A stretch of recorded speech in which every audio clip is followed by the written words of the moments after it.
Welcome, everyone, and thank you for joining us for tonight's Wild Ones National Webinar, Living in the Liberated Landscape, My Yard, with renowned landscape designer Larry Weaner.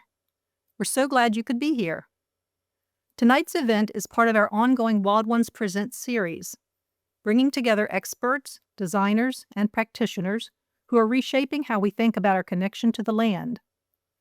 Larry's work has inspired thousands of homeowners and professionals to view their gardens not as static designs, but as living, evolving ecosystems. I'm Marlene Smith, founder and president of the Wild Ones Chesapeake Bay chapter, located in southern Maryland. Wild Ones Chesapeake Bay is deeply rooted in native plants and cultivating partnerships. We have been described as a fast-moving chapter, connecting people and native plants for a healthy planet through our shared passion to advocate, educate, and collaborate to support Wild Ones' vision of native plants and natural landscapes thriving in every community. I invite you to learn more about Wild Ones Chesapeake Bay by visiting our website, following us on Facebook and Instagram, and subscribing to our YouTube channel. I am extremely honored tonight to be introducing Larry Weaner as our guest speaker. But before we get started, just a few quick notes.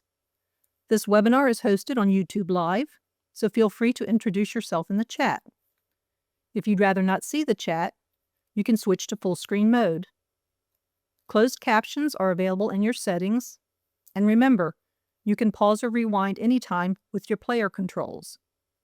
And if you enjoyed tonight's program, remember to like the video and subscribe to our channel. For those of you who are new to Wild Ones, we are a nonprofit membership organization devoted to promoting native plants through education, advocacy, and collaborative action. Our mission comes to life through the grassroots efforts of local Wild Ones chapters, along with national programs and resources like this webinar. If you are not a Wild Ones member, we hope you will join us in helping native plants and natural landscapes thrive in every community. Now it's my pleasure to introduce our speaker for tonight's program. Larry Weaner is a nationally recognized landscape designer and an expert in native meadow and ecological restoration. His work bridges art and ecology, helping communities create landscapes that are both beautiful and self-sustaining. He is also an honorary director for Wild Ones. During his term, Larry created the Wild Ones Washington, D.C. native garden design and has continued to provide invaluable educational content and long-term guidance to our organization. Thank you, Larry, for your dedicated service as a Wild Ones honorary director and for your continued partnership in advancing our mission. Well, thank you all for being here, and thank you, Wild Ones, for inviting me. I just have to say that this organization, meaning the Wild Ones, long ago, when none of this was cool or hip, were advocating native design and bringing ecology into landscape design, and to really talk about it in more concrete terms. Back when Laureato and others started the Wild Ones, there was ecological restoration, and that was a science, and there was garden design, and that was an art, and they had nothing to do with each other. There was no conversation between those two worlds. And as far as I can tell, in terms of what I've seen in my 40-plus year career, the Wild Ones may be the first organization that really tried to marry those two disciplines and efforts. And so I really have a lot of respect for this group. And I appreciate you all being here, and I appreciate being invited to do this presentation, which is about my house, living in a liberated landscape, my yard. You might want to ask, why would you want to spend a whole presentation on your house? Are you going to show us your family vacation to Disney World next? Well, no, I'm not going to do that. However, I've spent over 30 years here doing things and observing the reaction, the vegetative reaction to those things that I did. So not only could I do 40 minutes about my yard, I could do a week about my yard because it's taught me a whole lot. So here we go. And just starting with explaining the title, when I say living in a liberated landscape, there are two liberatees, so to speak. There's the person living there, and there's the plants that are also living there. And what I mean by liberated in terms of the people is not being a slave to constantly manipulating and working, because you're allowing nature to make some decisions and to have a hand in what goes on, and you're participating in that effort. So the people are being liberated. The plants are also being liberated. Plants have evolved for thousands of years primarily to increase their efficiency and ability to proliferate. Yet in the garden, we traditionally we create an arrangement on paper or ad hoc. We put that arrangement that we put those plants in the ground according to that arrangement, and we weed everything in between, basically shutting down all of that effort that went into evolution and creating seeds and sending out clonal root systems and all the things that plants do. We don't really consider in traditional garden design. So that's a heavy part of what I'm going to be talking about here today. Using native plants more often, whether it's exclusive or otherwise, is a good thing in and of itself.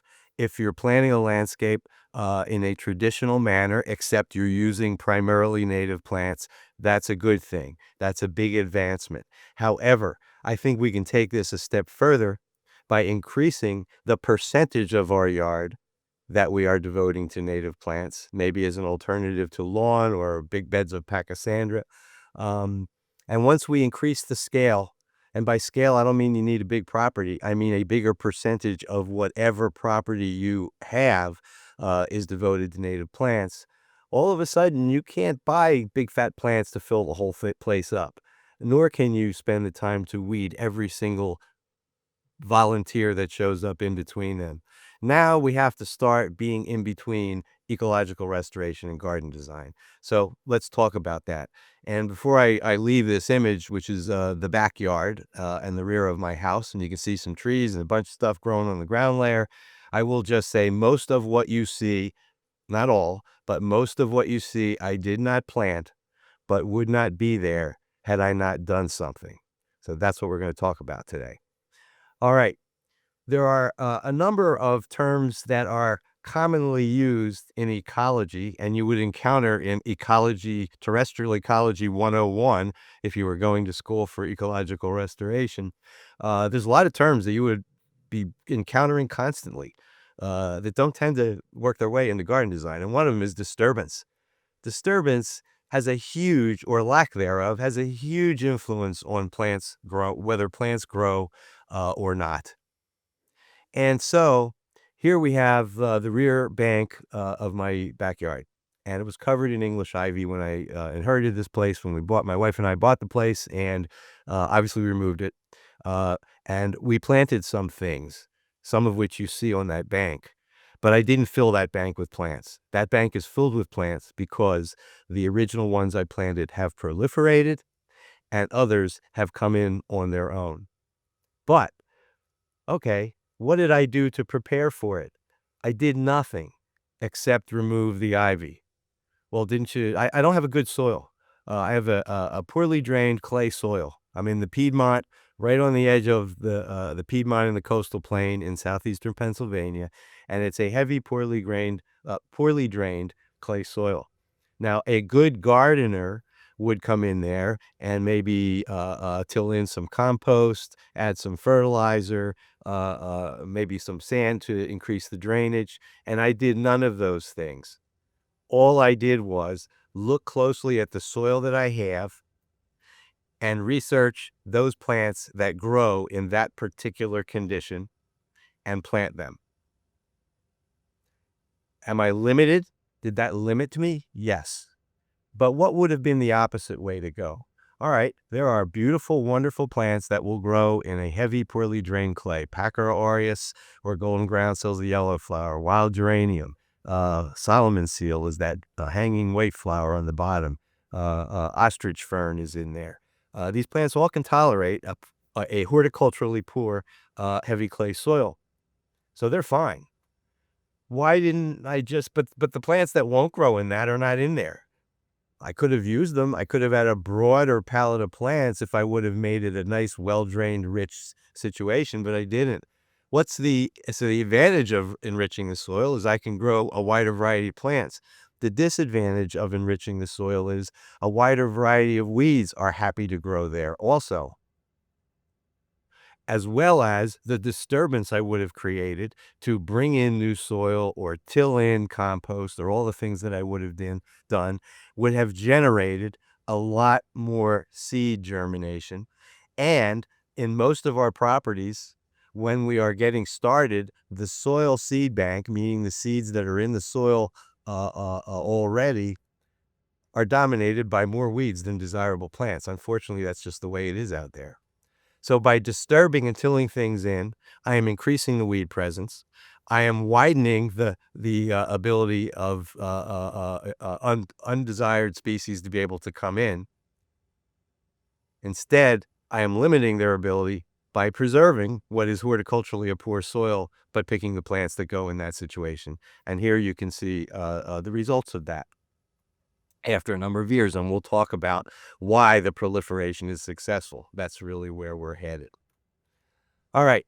So we talk a lot in ecological design and creating things for vegetative compositions for wildlife, that ecological species diversity is very important. And yes, it is. However, there's another type of diversity that's important also, particularly if you're thinking about encouraging plants to proliferate. And that is to use a diversity of proliferation strategies. Now, here's two examples. There's really two categories in general of proliferation strategies. There's sexual and asexual. Wild geranium, Geranium maculatum, the blue flower here, propagates sexually by seed. And Pachyra aureus, or golden groundsel, the yellow flower, propagates asexually by what are called rhizomatous roots that expand out in the landscape and increase the area of which that plant is covering. Two very different strategies. It is important, if you want plants to colonize on their own beyond where you have planted them, to include plants that colonize sexually and asexually, because the way they move around is different and they will end up going to different places. So intentionally using asexual and sexually proliferating plants is one important thing. But within those categories, there are subcategories. For instance, plants that proliferate asexually, meaning clonally, not by seed. I mentioned rhizomatous root systems, which the golden groundsel has. This is foam flower, Tiarella cordifolia. This is also an asexually proliferating plant, but it moves by stolons, not underground roots, but above ground roots. They look like stems, but they're actually roots that crawl along the ground, root in, form leaves, and then continue. So above ground stolons, below ground rhizomes. But the stolons and the rhizomes operate differently, and it's relevant to how you're arranging them and why you are including both of them. A rhizomatous root expanding plant, it sends out roots and immediately sends up shoots. So that plant is expanding in a dense manner because there are numerous shoots coming up as the roots are expanding. A stoloniferous plant is asexually proliferating, but in a different way.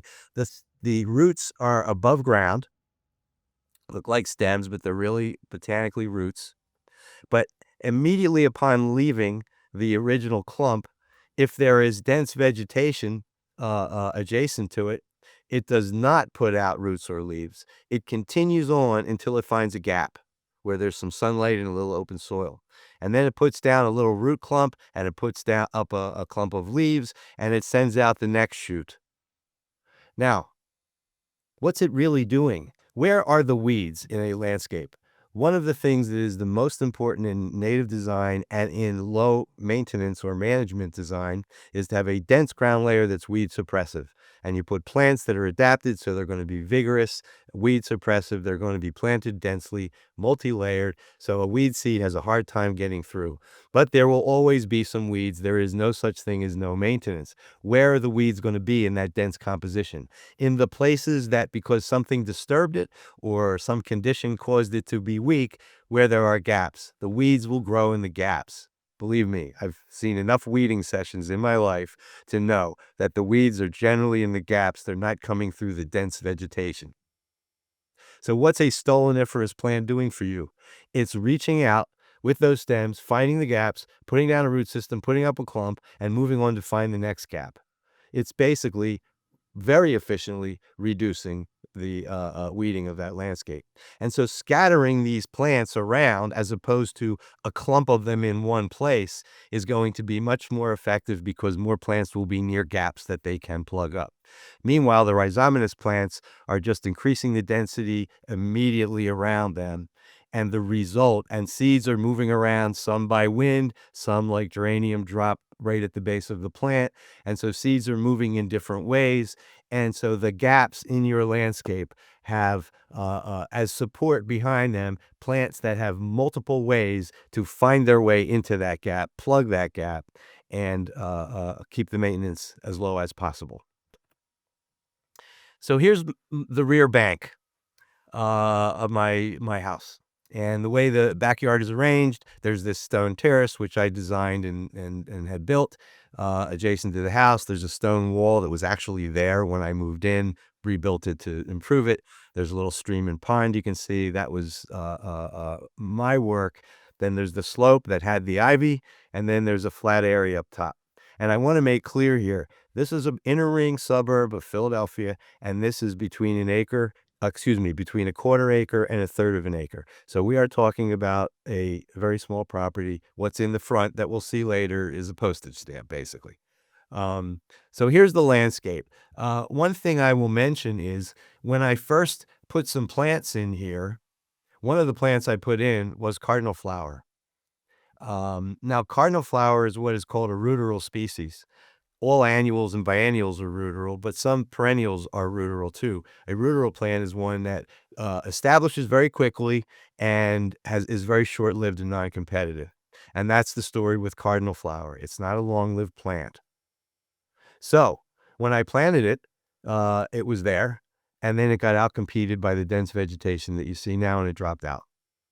And for many years, there was no cardinal flower on my property after it dropped out. That's the nature of the plant, and I'm okay with that. However, I would say a good 8 years after cardinal flower disappeared from that bank, one little scraggly plant showed up right by my pond. And I thought, oh, wow, man, it was, cardinal flower's been gone for a long time. Yeah, I know that's the way it works, but let's bring it back if possible. So I took a seed stalk from that plant. I found a little gap down in the lower terrace area in the little garden that was planted there, placed the seed stalk in the gap and disturbed the soil a little bit because disturbance increases seed germination. And I've just dropped a whole bunch of seeds there.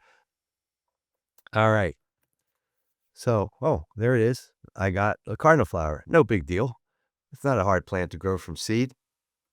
Here's the next year. All of those plants with the white stripe in the middle leaves, those are all cardinal flower coming in the cracks of the terrace. There it was the next year. Cardinal flower is growing. Where I actually left that stalk is, if you can see the tree right behind the table, that's an American hornbeam, and it was right behind that, right to the right of that tree was where the original seed stalk went. So here it was the next year. Here it is the next year. I didn't plant any of this.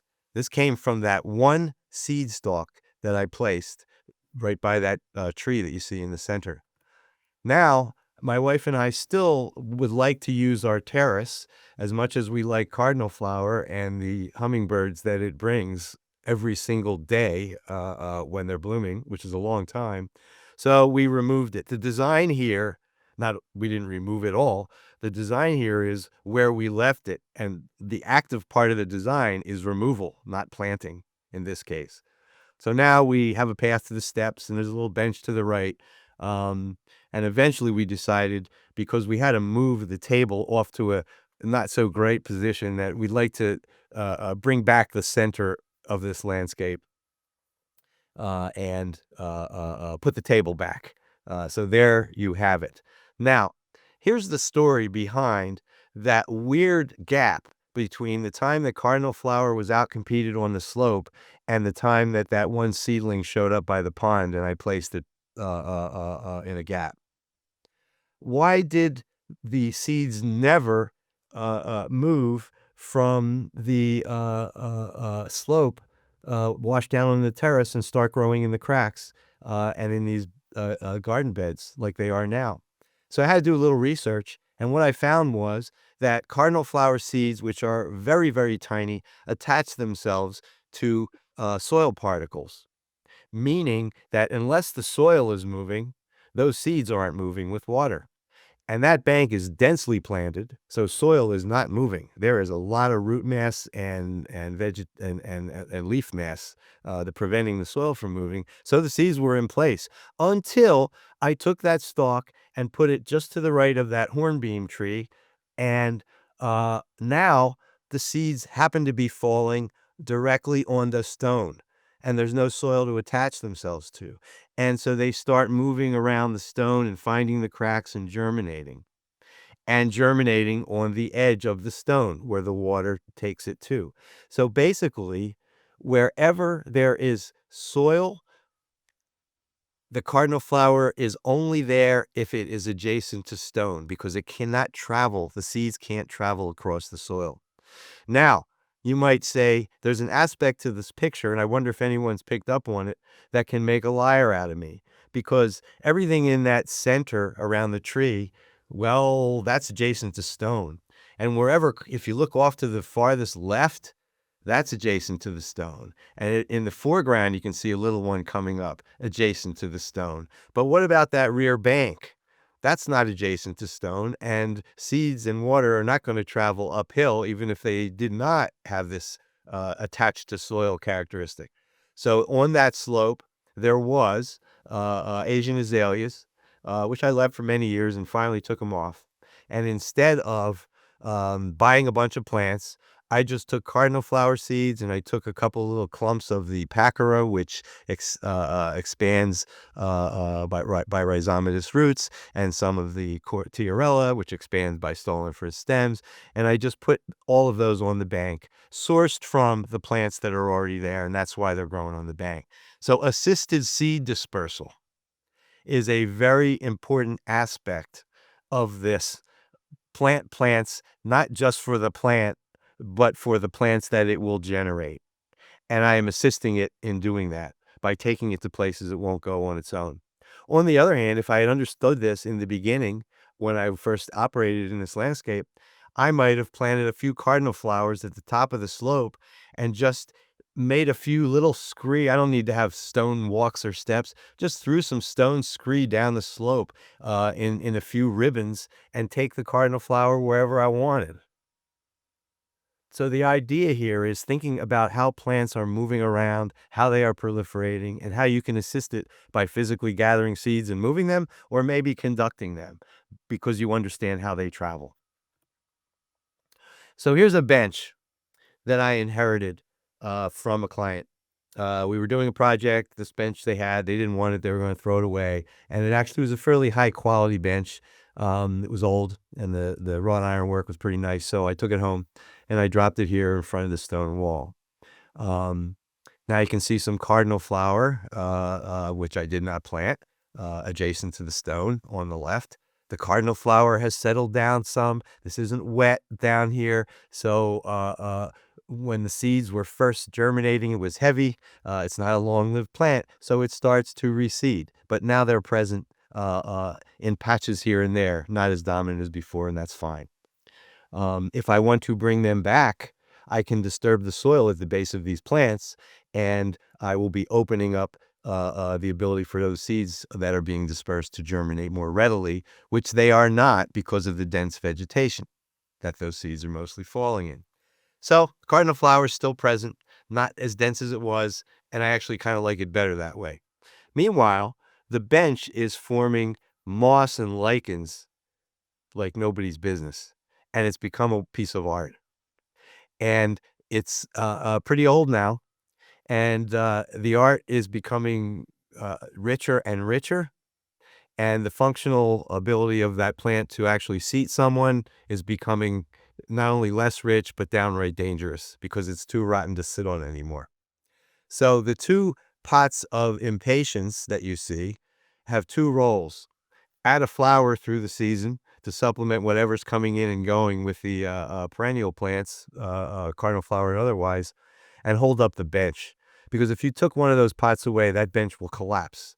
to the side. And if someone ever sat on it, forget it. So there's Pachyra aureus and geranium and some other things in a band right in front of that bench, and a little cat pot, which has nothing in it. Why are they there? I don't want anyone to ever sit on that bench. So I'm basically blocking access to the bench. And there was a little place to put your foot where the cat is, so the cat's there so you don't do that. So, okay, so big deal. You planted some stuff. I didn't plant some stuff. I weed whip the cracks of that terrace, maybe once a month or less, to be able to use the terrace. And I go around places where I want the plants to grow because they're not in my way or they look good there. So I didn't need to plant that Pachyra. All I needed to do was not weed whip it and let the Pachyra on either edge of the terrace creep across those cracks. So again, at this point, what you see behind the bench, what you see to the left and the right, and what is in front of the bench, of course, with the exception of the two planted impatiens, 80% of that probably I didn't plant. I planted all of those plants, but the ones that you see were not the ones I planted. They were the progeny of the ones that I planted, and I assisted that to occur. And the last question before I move on is, impatiens? Really? You're talking native design and wild landscapes and habitat and all that, and you're planting the most common annual that gets planted? Yeah. Yeah, I am. The birds are not refusing to land and feed in my property because they saw some non-native plants there. They don't care. And certainly impatiens are not invasive. So there are non-native plants on my property. I am not a purist. There certainly won't be any invasive species allowed. And the important thing to me is not that your landscape is purely 100% native. The important thing to me is there's a hell of a lot of native plants there. And if there's some exotic ones in there, so be it. And that's fine. And there's the impatiens. So we're going to move over to the front yard now. And keeping it much neater. There's a few people, looks like I'm having some influence on in the neighborhood these days. In the beginning, there was nothing else going on like this.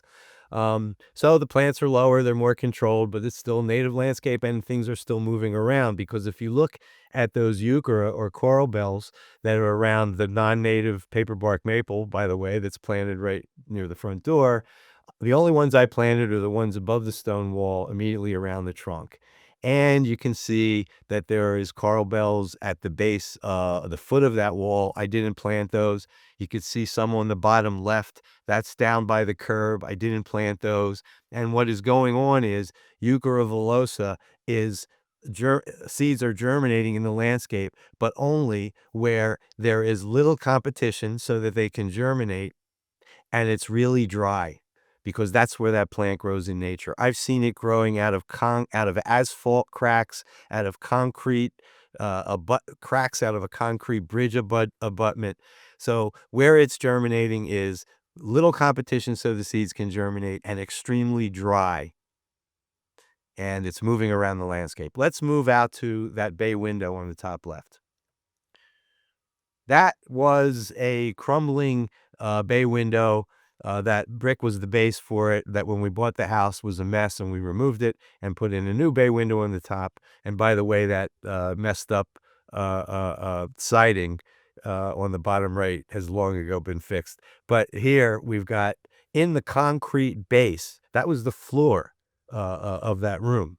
In the cracks is growing euchera and columbine, which is another plant that grows in that kind of condition. Not planted, naturalizing, not in the nice soil, naturalizing in the cracks of the concrete within that brick thing. So let's go around the corner. Now this is, again, less than a third of an acre here. So the left side of that picture is my property line. And this to me was just a little passage from the front to the backyard. I didn't care much about it. There's a hose bib right out of sight there. And a bunch of overgrown shrubs when I inherited the property or bought the property. And so I ripped that all out, and I just put pea gravel down, 3/8-inch pea gravel, only on the right. There was pachysandra on the left. I put pea gravel on the right, and I wasn't going to bother planting anything there. And guess what? Here comes the Euchera villosa in the pea gravel in the low competition, and it formed a solid mass there. So on the left at that time was Pachysandra, right up to the stone terrace. So I decided to get rid of that right up to my property line. And, euchre is doing well, so why don't I plant that? But I'm not going to buy euchre. I've seen it enough moving around in gravel and on the edge of the asphalt and on the edge of the curbing, the walkway between the walkway and the curbing down by the street. I'm just going to put pea gravel there and I'm going to get euchre, I'll bet. So here's what happened. Cardinal flower. Remember I said it won't travel across soil, the seeds, because they attach themselves to soil? Well, it followed that stone path from the back terrace all the way down the stonework. It doesn't continue beyond that because the seeds will only, once they go off the terrace onto the soil, they're stopped. But that's what came in. And you can even see the centrifugal force of the water coming from right to left as it goes around that curve would be taking it off to that side and not to the inside where the euchre still is. So one thing I'll say about this kind of landscape design is a sophisticated design of traditional garden. One of the strategies you might use is hide some feature in the landscape, take a path around that mass that hides it, and all of a sudden it unfolds as a great surprise. And, that's one garden design technique to create some drama. But let's face it, you have a property, whatever paths you have, you've walked them 100 times. There's no surprise anymore when you go around the curve and see the beautiful sculpture or the bonsai pine. No, now you know it's there. What is a surprise, what is stimulating is something like this, where you did something, you thought it was going to be euchre, and it turns into cardinal flower. And then who's more adapted to the dry gravel situation, cardinal flower or euchre? And the answer is euchre. And who is longer lived, cardinal flower or euchre? And the answer is euchre. So while the cardinal flower was the fastest thing to come in, it also was the fastest thing to drop out. And what I was intending to happen, that didn't happen right away, ended up happening as the dynamic changed over on the left of the pathway. So let's move to what I've been talking about. And let's just check the time here. What I've been talking about, which is planting some things and then taking action to increase their colonization abilities. Now let's talk about encouraging the natural recruitment of things that you might want but aren't even planting. That is a pignut hickory, and that is the bank in the early days before, after I ripped out the ivy, but shortly after I had planted it, so it's not dense and intermingled as you've seen in the later pictures. Now, what's going on the surface there? There's wood chips. What are the wood chips about? Well, there was research that I read about at Rutgers University in New Jersey, where they took bare patches of ground and applied different things to those patches and inventoried what plants naturally recruited. They didn't plant anything. And where they put down raw wood chips, they got a higher percentage of trees, but not pioneer species of trees like tulip tree or basswood that you would expect to be the first trees to come up, early succession, pioneer species. It was oaks and hickories, the species that you would expect to come up underneath the shade of those pioneer species. So I'm thinking, wow, and I got some big, either right on my property or adjacent, big oaks, big hickories. So there's a seed source here. So I ripped up the ivy and I put down the wood chips. And sure enough, I got oaks and hickories. I got 4 oaks on that bank and 1 hickory. I've gotten 3 oaks on my property naturally recruiting on the entire rest of the property over these years. And I've never had a hickory naturally recruit. I'm not sure why. I would have think there would have. But clearly, these wood chips generated those trees. And there they are a few years later. There's the grouping. There's oaks. The hickory is the one on the top, the branch on the top right. And now you can see the ground layers filling in. And there are those trees. I don't know, maybe 5 or 6 years ago. And I would say probably 20-something years after they were planted. And guess what? The year I took that picture, I was on another property where we had planted large caliber trees, like 3 to 4 inch trees. The same year that we planted those trees elsewhere, I put down the wood chips. And I knew it was the same year because of something that had occurred in my life that year that I could associate with both of those activities. And so I measured the trees that were planted, and I came back and measured these trees, and they were much bigger, meaning these trees were much bigger. Think about that. The same year that I planted 3 to 4 inch caliber trees, a chipmunk or a squirrel planted acorns and hickory nuts, and those trees are bigger. That's pretty incredible. So am I saying, and in much of the United States, if you do nothing, you'll get trees. And some of them might be invasive plants you don't want, like Bradford pear or something, or ailanthus. But others will be ones you want. And so the strategy would be, and to when they come in, to remove the undesirable ones and set the trajectory for the desirable ones to dominate. But, I'm not saying don't ever plant any trees. Well, I got some nice oaks and hickories out of that because I analyzed the situation, looked at some ecological research, and determined what I could do to encourage that to happen on its own. But on the bottom left, you can see a pagoda dogwood. I have no reason to believe, no matter what I do, a pagoda dogwood's just going to show up. So I bought a tree and I planted it. This is design intermingled with spontaneous recruitment. Now, there's looking through that arbor is an oak tree that came up on its own also. And this was really weird. I'm walking around my property and I'm noticing that that oak sprouted.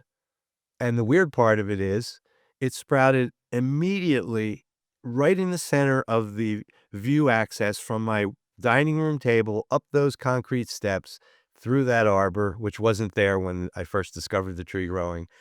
In other words, right on the central axis, this of my main view out of the house in the backyard, this thing shows up.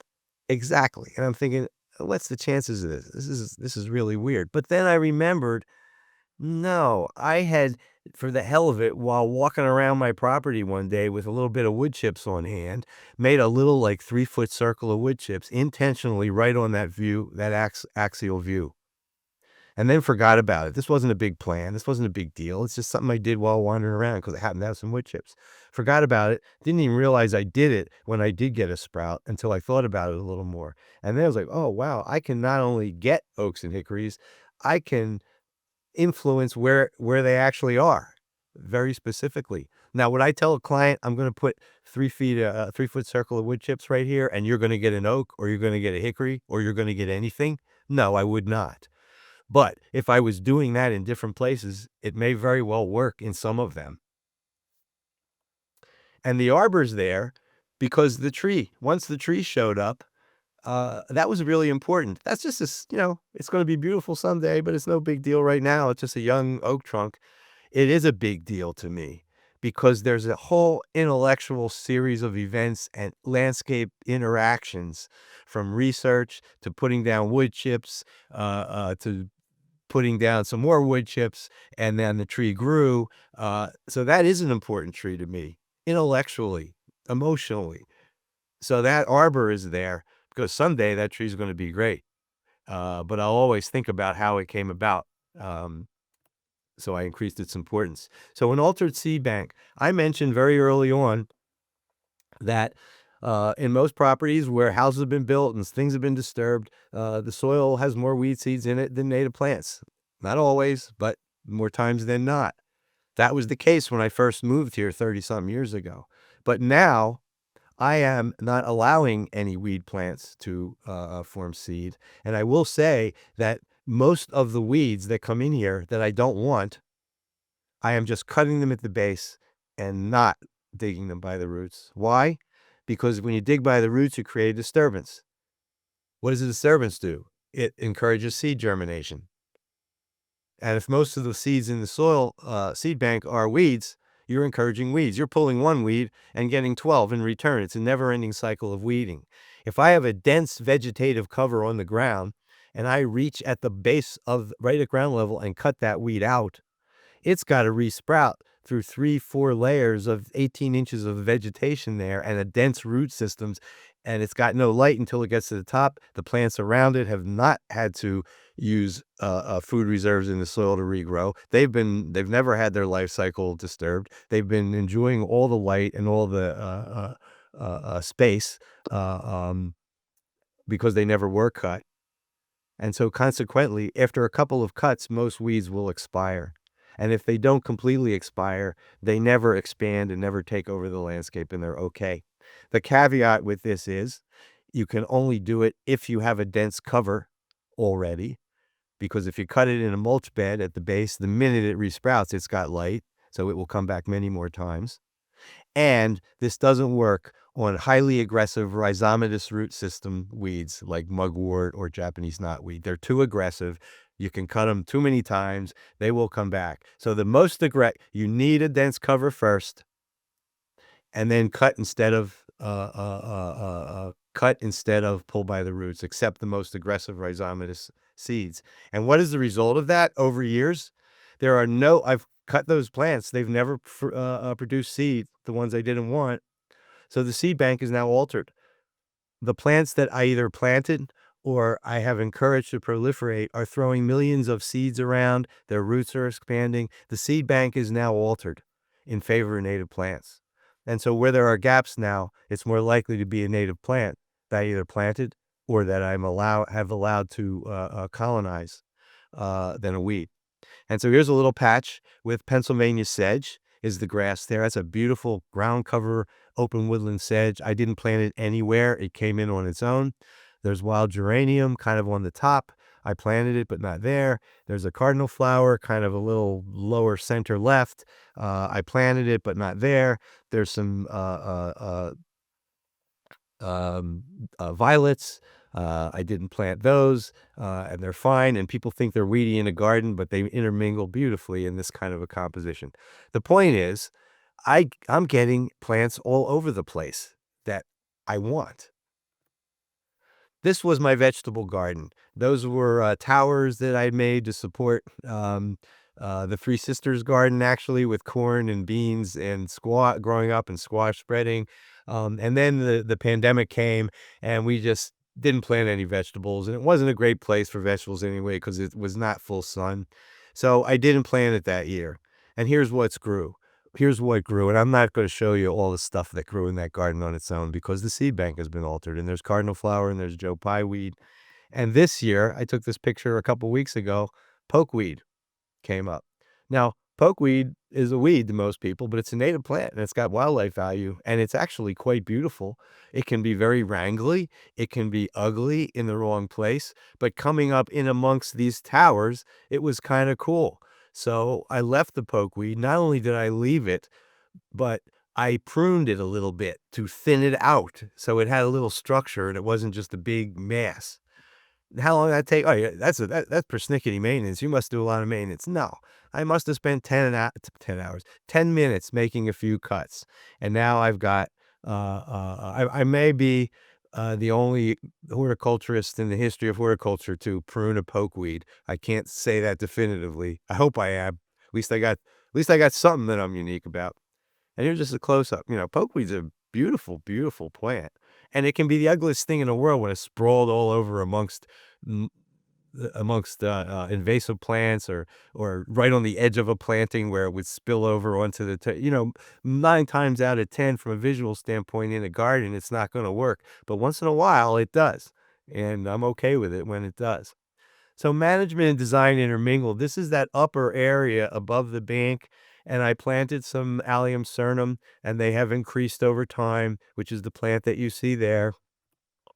I did not plant the goldenrod that's here, and I did not plant the Aster uniola that's here, but I'm considering them desirable. Selective height cutting. This part of this little meadow patch, and I barely call it a meadow because it's just a little gap in the trees. This patch is basically, I want to keep it low.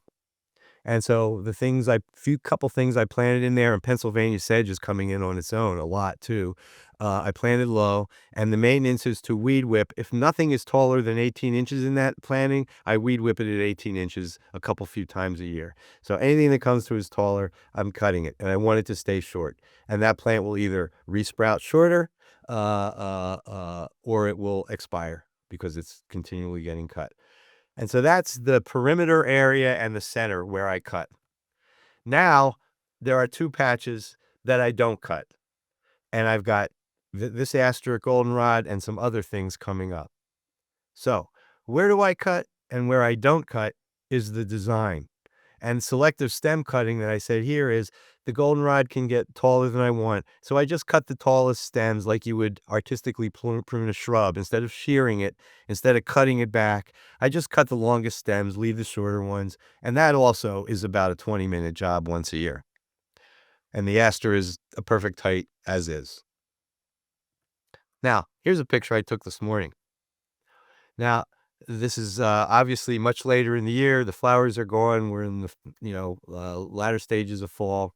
However, you can see there's my oak tree. Now it's thicker. It's years later. You can see the pergola that you're looking at it through. And where did I cut? I cut the perimeters, the foreground, but then I cut a swath right through the center to that oak. And then I left the taller goldenrod, aster, and other taller things uncut on either side of it. So I have framed the view of the oak simply by cutting lower and letting the vegetation be taller and just making individual cuts on the tallest plants. If you look all the way to the right, you can see a few goldenrods immediately to the right of the upright part of the arbor there. If those were in the center, I probably would have just cut those taller stems and left the shorter ones. But now it's off to the perimeter, so I'm not even bothering with that. But I didn't want it too tall. I wanted a height differential to highlight that tree. That's design 20-something years after I primarily planted this landscape. Now, what about the trunk? It's going to get bigger and more beautiful as years go on, but it'd be nice to do something with it. And here is a model. This isn't my house. This is in the coastal plain.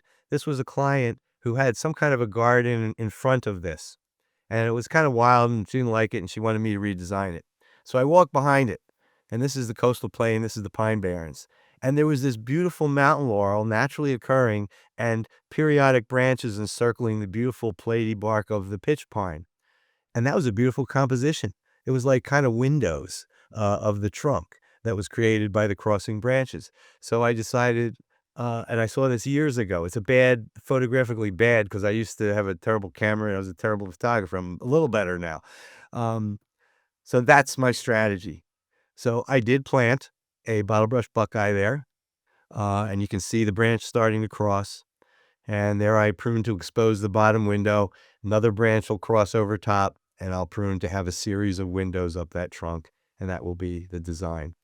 And the last image I wanted to show here, before we just whip through some quick wildlife shots just to see the kind of bird life that is here, is the idea. That's a glass. That glass has rye whiskey in it, and I put it there. I use this picture. This is the edge of that little meadow with the allium sternum and the goldenrod and everything, to show that whole operation of selective cutting was done one day when I was just walking around with a glass of rye whiskey in my hand, and took a half hour off to just grab a weed whip, do a little weed whipping, because I got inspired. This is not this big plan with crews, and I do have a landscape crew that we work with on projects that come in 3 times a year during the growing season and just do the weeding, cutting the most weeds and pulling by the roots the ones that are really hyper aggressive, and there are a couple of those like mugwort. So the idea here is that this isn't like, okay, we're going to do a big maintenance job for the next couple of days. No, this is, I'm walking around and like the pokeweed. There was no big plan there. Just happened to be out there. I'll grab the shears and make a couple cuts. Oh yeah, that looks much nicer. Oops. So I'm just going to go quickly through some images of the wildlife that is on this less than a third of an acre in an inner ring suburb of Philadelphia, and some of the reasons that they're there. Water. Not just a pond, but a stream with riffles and small little pools that the small birds can, the birds will be on those riffles much more than they'll be on the edge of the pond, because most of them can't even reach the water. So vertical structure is something, okay, you want berries to feed the birds, you want water, that's pretty obvious. But my wife and I have seen birds, they don't, they don't fly up to the top of the tall oak tree from the ground. They're hopping to the shrubs and then to the small trees and then to the big trees and back to the ground. So vertical structure at every level is visually, I can just see how important it is by watching them. So they got the ground layer. Those are the trees that came from the wood chips. You've got a non-native tortured beech that I planted in the bottom right. Physical structure, chipmunks, they want to be in the stone, in places like that. And here's some of the birds: cedar waxwing on the right, Baltimore oriole on the top, ruby-throated hummingbird, monarch butterfly on the swamp milkweed, Carolina wren on the feeder, hairy woodpecker on the feeder, red-bellied woodpecker on the feeder. Oh, I copied and pasted, and that's the wrong. Obviously, that's not a red-tailed hawk. That's the dangers of copy and pasting and then attempting to change the word. That is a ruby breasted grosbeak. And deer. We have deer. They cause some damage, not a lot. Why don't they decimate the ground layer? They're worse as shrubs. The trees are too tall for them to reach the branches. And we did buck. We didn't have deer when those trees first came up. We do now. But the ground layer is all dense and intermingled. They can't get a bite of something they like without a bite of something they don't like. And so the herbaceous ground layer is, for the most part, with a few exceptions, pretty untouched. And it's because of intermingled planting.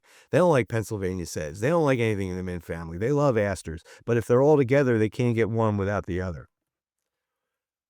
Squirrel. Picture of a great horned owl. A horrible photograph, but it's the best we could do. My wife took that from the bathroom window upstairs. She loves the groundhog. People hate groundhogs. I don't see, they eat plants. I don't know. I don't see damage. And my wife laughs every time she sees there is the red-tailed hawk sitting on the Adirondack chair. Mourning doves on the Adirondack chair. A catbird, which during the pandemic, my wife was feeding grapes, and that bird was coming up to her and eating grapes. Next year, she was hoping that bird would come back, because evidently they do come back to the same place, but that bird never came back again, and she could never repeat that. That bird would sit on the grill next to the door, the back door leading to the terrace, waiting for my wife to come out with the grapes. Goldfinch, wood thrush, sparrow, indigo bunting, scarlet tanager, red-tailed hawk, once again, up in the pagoda dogwood. And this is another one, something that my wife observed. That hawk was in the tree. Although there was tons of birds down on the stream, the hawk dive bombed after the birds, and the birds fled into the thicket of the Lakothaway, where the hawk was too big to get into. And what I learned from that is, wherever there's a bird hotspot, if you have dense thicket-forming shrubs adjacent, it forms a refuge for birds, and it increases the habitat value. And there's the hawk looking into the shrub. It wasn't, these pictures were the story is real. These pictures weren't taken during the story. She didn't get the whole sequence. Oh, the fox family was denning in our shed on the back corner, underneath the shed on the back corner of the property. This is what one year it happened. We see foxes wandering through, but the den being there was 1 year.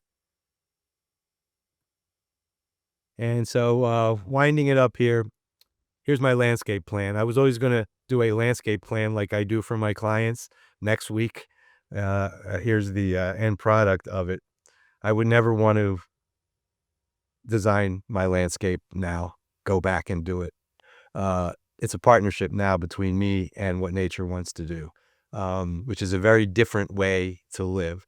And the last thing I'll say on these last few slides is, part of what I'm doing is creating a beautiful place for my family to live in, creating a productive place for wildlife to be in, and setting the stage for beauty and wildlife. What I'm doing with these plants is about the plants themselves and setting the stage for what comes along with those plants, like the light patterns. That was a bank of ivy.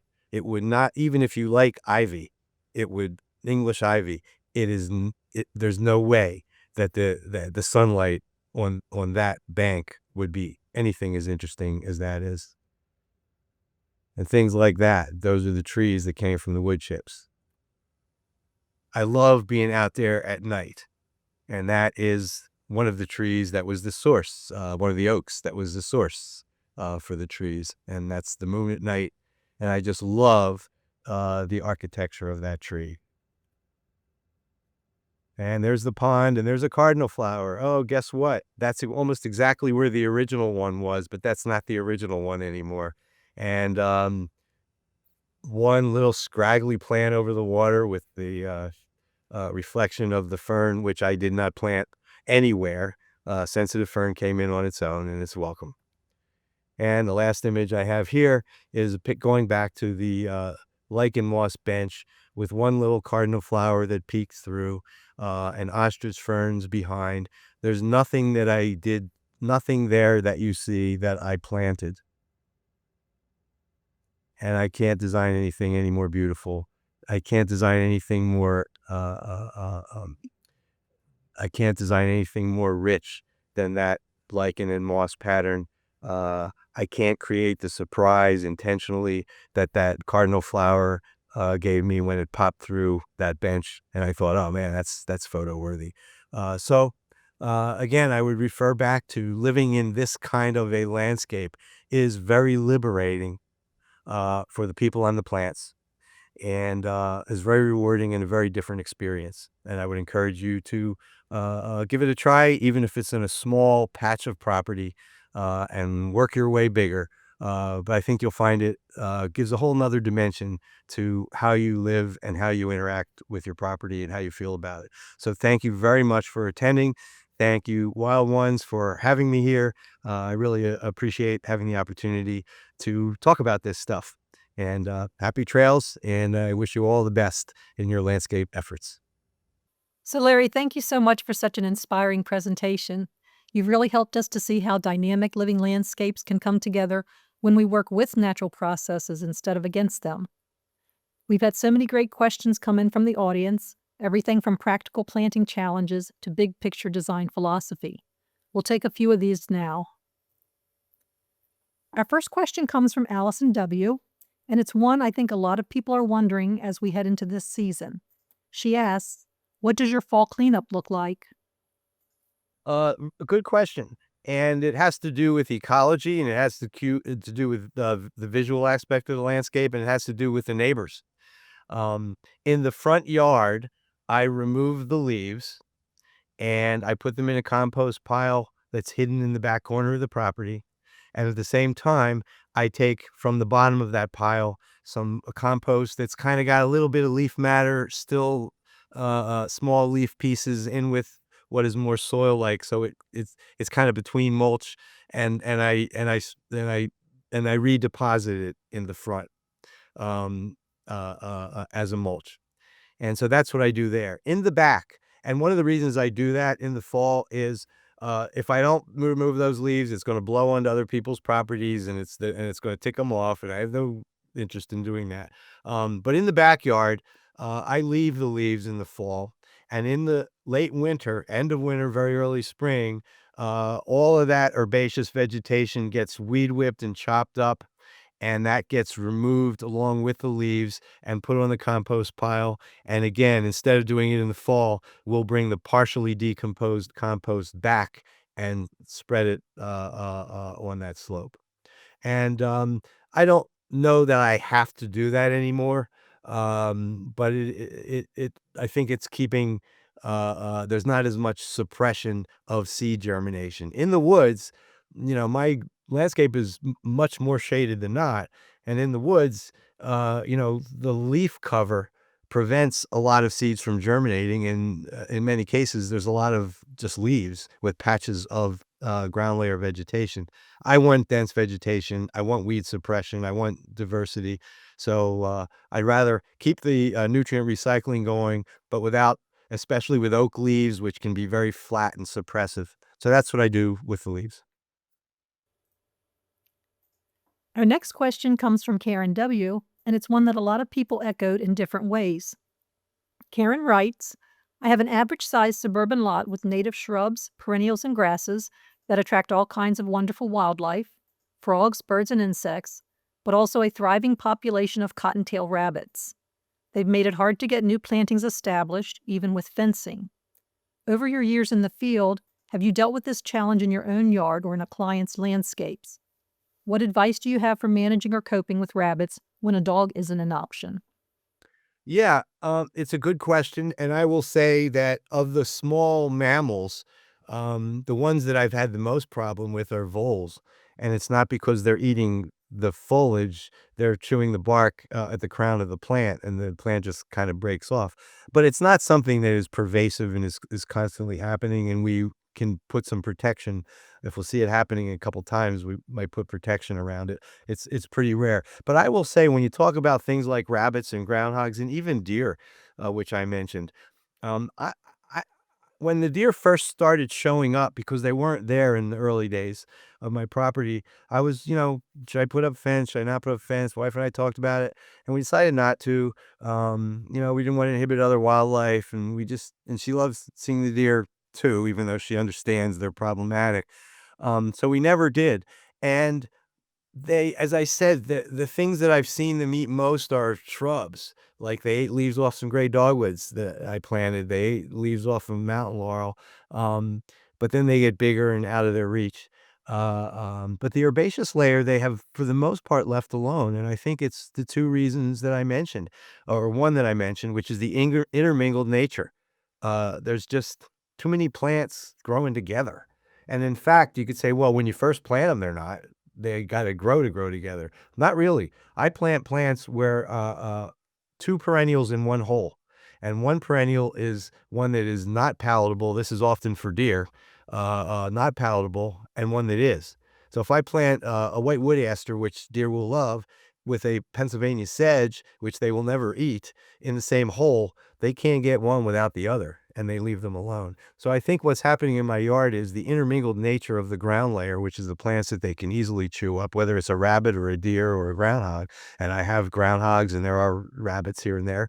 Um, I don't see much damage from them, and I think it's the intermingled nature of the plantings, herbaceous plantings. I also think they're just overwhelmed. There's just, you know, it's a third, less third of an acre, but there's no lawn. It's all vegetation. There's just a lot of vegetation there. So, why they're not chewing it up, I don't know. Meadows are very resistant, again, because of the intermingled nature of them. And I've only really had a few meadows over these many years that have really had enough damage from deer that, they had to be dealt with. Uh, uh, Thank you, Larry. Our next question comes from Kathy H., who's asking about something that sits right at the heart of ecological design. Kathy asks, how do you balance the idea central to matrix planting, covering the soil horizontally with continuous plantings, which fill the visual horizon vertically, with the need for open ground to accept plants that reseed? Larry, your work often celebrates this dynamic between structure and spontaneity, how a design landscape can still evolve on its own. How do you approach that balance? that is a really good question. And there are specific strategies, and the terminology that I would use to describe them is selective disturbance. Um, I talked about cardinal flower. Now, cardinal flower is short-lived, but it puts a lot of seeds out quick. So you're gonna get a lot more plants. However, if you have correctly, as this person is correctly, pointing out, if you have dense vegetative cover, you are not going to get much germination of cardinal flower. But if I've got patches of cardinal flower in my garden, which is what I have now because it's quieted down from that massive show that initially occurred. So the patches that I have around, when those plants expire, their seeds are not going to germinate much, but I can apply selective disturbance. If I've got 10 patches of cardinal flower or 10 plants scattered around my garden, if I go to each of those plants and just take a rake and scuff it up at the base of that plant and don't apply disturbance anywhere else, I know there are thousands, if not millions, of seeds. Cardinal flower is tiny seeds, and they drop basically at the base of the plant. So I know if I create a little disturbance at the base of the plant, cardinal flower has a good shot of being the result. And if there's other things mingled in, I'll go in and weed them. Uh, So I've got disturbance where the cardinal flowers are to keep them going, and I'm avoiding disturbance everywhere else because I don't want weed seed germination.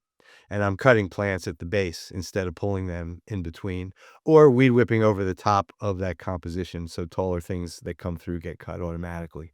Um, and there are a number of strategies that we use with an understanding of disturbance. If I plant 10 individual patches of herbaceous plants, mixed patches, and I want them to colonize the whole area, and there's undesirable weeds in between those patches, that's what I call mother colony strategy, where we'll plant the patches, we will weed whip or cut everything between the patches, assuming they're weed dominated, just to weaken them and prevent formation.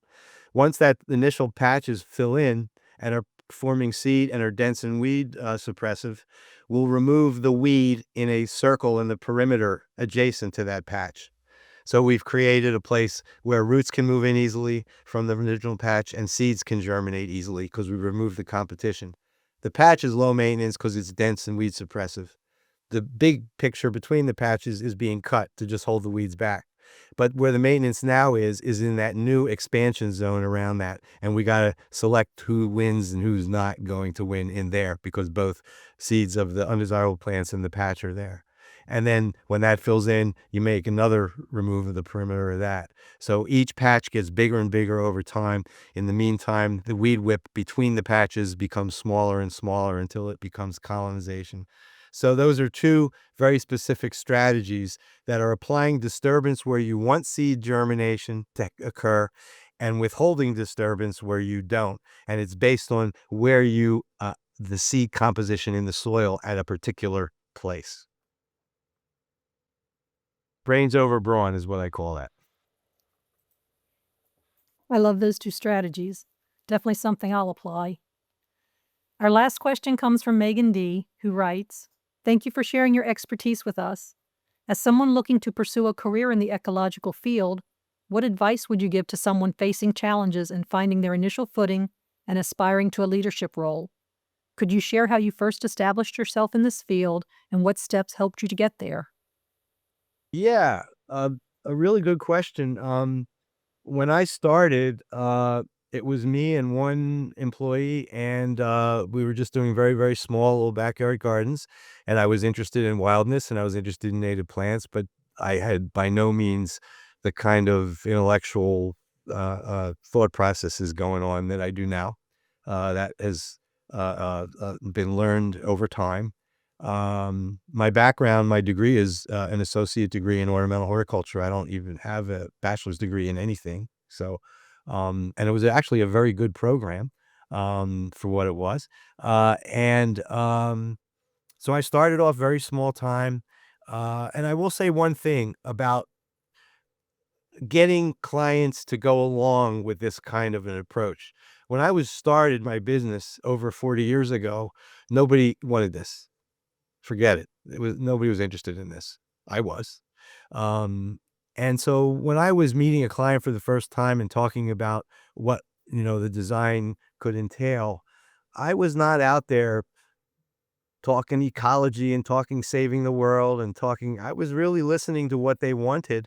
And I know a lot of people said back in those days, oh, native plants are all scraggly and they all have white flowers and you can't really do a beautiful garden. It's ridiculous. Native plants here do the same things native plants do in China and Japan and North Africa. Just there's beautiful ones, there's ones you love, there's ones you don't love. So you can create anything with native plants that you can with a mix, in my opinion. So I gave them what they wanted with primarily native plants. But I didn't make a big deal about it. And I still think that that is important. Many, many, many more people are interested in pollinators and ecology and rain gardens and meadows and all the things that nobody was interested in then. So it's a lot easier. But I still think you have to make sure that you are listening to the specific needs, whether they're practical or aesthetic or experiential of the client, and make sure that they understand that your intention is to fulfill those needs. And guess what? It's going to be a highly productive ecological landscape along with that. And different clients have different interests in that more or less.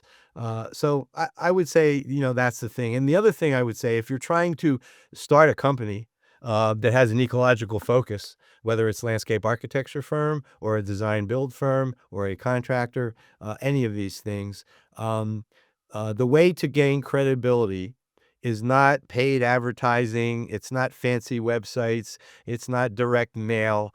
Those things, I'm not saying don't do any of it. You should have a good website. Advertising is not wrong. But the way that you're asking people to go out on a limb a little bit. You're asking people to do something that they don't see all around their house today, even today. And so your credibility is more in question. Do you really have the ability to do what other people aren't doing and not a lot of other companies are even doing on much of a scale?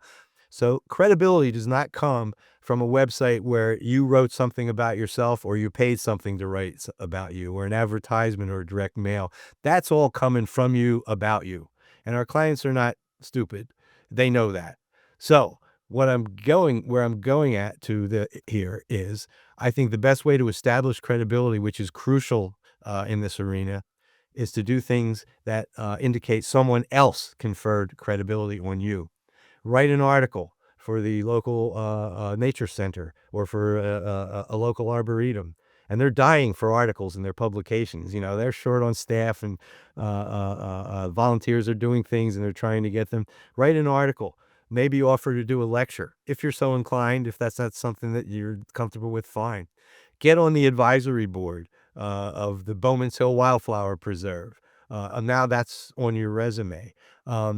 Just think about things that confer that others have conferred competence, have decided you are competent as opposed to yourself, and then use those materials very heavily in how you're promoting your company. So that's a little bit of kind of niche marketing, I guess. I have no training in marketing, so take what I say in there with a grain of salt. But I did successfully form a company that continued to do this kind of work for 40 plus years. I would second that idea you had to write an article, and I'm sure Wild Ones would enjoy anyone who would like to create an article and submit to them for their journal or even for a local blog on one of your local chapters. Larry, on behalf of Wild Ones, thank you for being part of this conversation and for everything you do to support native plants and natural landscapes. It's been great to speak with you, and we look forward to doing this again soon. Thank you very much, Marlene. It was a pleasure, and I love what you folks do every day.